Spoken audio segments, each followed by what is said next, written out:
how to list your space or property on the Airbnb app as a host. Hi everyone, welcome back to our channel, The Solution Guy.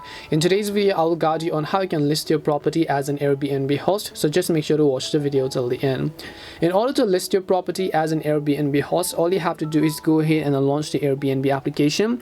Once you launch the Airbnb app, tap on the profile icon from the bottom right hand side of the screen, scroll down and then look for the option called switch to hosting or then list your space, right? So when you tap on switch to hosting, maybe if you're doing it for the first time, you'll see the option called list your space. So you just want to tap on that and then switch to the hosting tab. So basically over here you have to simply place your property and then simply add more details about it. So we're going to wait until the app has been loaded. So I'm going to just tap on the complete your listing tab at the very top. Now it'll ask you to create a new listing, so just tap on create a new listing over here. Once you select the option called create a new listing, it will ask you all these details, so tap on get started.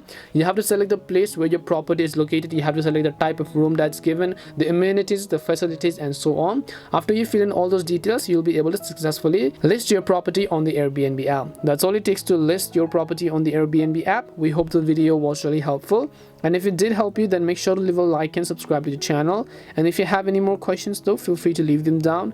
Thank you very much for watching and see you in the next video.